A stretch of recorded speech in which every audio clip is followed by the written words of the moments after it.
देखिए friends, problem based on edges, यानी कि सेशन में हम ये वाले टॉपिक के ऊपर क्वेश्चन पढ़ेंगे। देखिए क्वेश्चन आपको दिया हुआ है यहाँ पे 10 years ago A was half of B in age, यानी कि A basically was half of B in age and in the ratio of their present ages is basically 3:4. So what will be the total of their present age? आपको present age निकालनी है। सबसे पहले आपको एक छोटी सी चीज़ बताऊंगी। देखिए जो ये आपका यहाँ पे ये 10 years है, इसको आप T से डिनोट करेंगे और यहाँ पर जो आपका ये A was a half of B in age दिया हुआ है तो 1/2 को आप x की तरीके से डिनोट करेंगे और जो आपका यहाँ पे ये 3/4 है इसको आप यहाँ पे y लेकर के चलेंगे। तो सबसे पहले मैं आपको एक शॉर्ट ट्रिक बताती हूँ जो मैंने आपको लास्ट सेशन में भी बताई थी, यानी कि एक फॉर्मूला जिससे आप इजीली A की एज को भी निकाल पाएंगे और B की एज को भी निकाल पाएंगे। तो सबसे पहले हम बात करते हैं यहाँ पे B की एज के लिए। तो B की एज को निकालने के लिए देखिए B की एज को निकालने के लिए आपको जो फॉर्मूला अप्लाई करना है वो सिंपली अप्लाई करना है T एंड देन मल्टीप्लाइड में x-1 एंड देन अपॉन में वैल्यू जाएगी आपकी x-y। ठीक है, जैसे कि अब आपको पता ही है कि x आपका यहाँ पे 1/2 है और y आपका यहाँ पर 3/4 है और जो t है आपका वो यहाँ पे 10 years है। इसी तरीके से अगर आपको यहाँ पे a की वैल्यू निकालनी है, क्योंकि a आपका 1 यानी कि half of b in age दिया हुआ है, इसीलिए पहले b की एज को फाइंड आउट करेंगे। इसी तरीके से ए की एज को फाइंड आउट करने के लिए सिंपल आपको ए को मल्टीप्लाई करना है, यानी कि अगर मैं बात करूँ सिंपल वाई मल्टीप्लाइड बाय पूरा का पूरा ये वाला ब्रैकेट, इसको आप ऐसे भी लिख सकते हैं या फिर वाई इंटू बी भी लिख सकते हैं। तो मैं इसको लिख देती हूँ टी और x-1 आपको दोबारा कैलकुलेट करने की जरूरत नहीं है। जब आप इसको फाइंड आउट कर लेंगे तो आपको सिंपल इससे मल्टीप्लाई कर देना है, तो x-y, तो ये आपको यहाँ पे निकल के आ गया।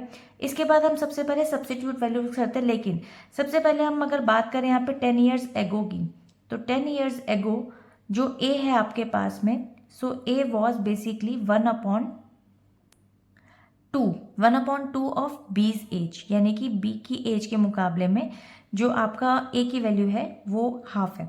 ठीक है, इसी तरीके से अगर हम बात करें एट प्रेजेंट की, तो देखिए at present there is a A is basically 3/4 of B's age, यानी कि B की एज के मुकाबले में जो प्रेजेंट एज आपको दी हुई है वो रेशो दी हुई है यहाँ पे 3/4।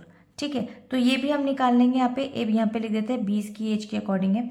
अब हम यहाँ पे सबसे पहले देयरफॉर B की निकालते हैं। ठीक है, तो 20 की एज निकालने के लिए जो फॉर्मूला मैंने भी आपको बताया वो आपको अप्लाई करना है। सिंपल T की वैल्यू रख लेंगे यहाँ पे 10 and then multiplied by x-1 which is आपको दे रखा है x-1/2 एंड देन -1 सिंपल। उसके बाद में लिख देंगे x-y, यानी कि 1/2 एंड -3/4। तो सिंपल हम इसको यहाँ लिख देते हैं 1/2 -3/4।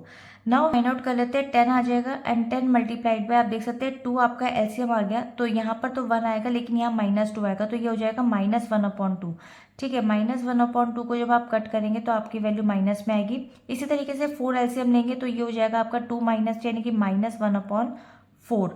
तो अब आप देख सकते हैं यहाँ पे ये दोनों में माइनस है तो ये कट डाउन हो जाएंगे, यहाँ आ गया -5 और ये रेसिप्रोकल होकर ऊपर क्या आएगा तो ये हो जाएगा -4।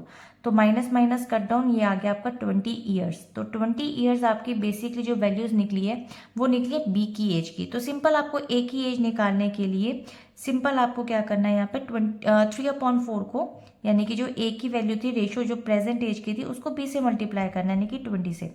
सो 4 की वैल्यू से ये 20 कट जाएगा, 5 आ जाएगा एंड 5 3 से हो जाएगा 15। तो 15 ईयर्स आपका प्रेजेंट एज ऑफ ए आ गया। सो आई होप ये वीडियो क्लियर हो गई होगी। ये शॉर्ट ट्रिक आप इजीली किसी भी तरह के इसी क्वेश्चंस पर निकाल सकते हैं और क्वेश्चन का आंसर फाइंड आउट कर सकते हैं। मिलते हैं नेक्स्ट वीडियो में एक और नए क्वेश्चन के साथ। Bye bye.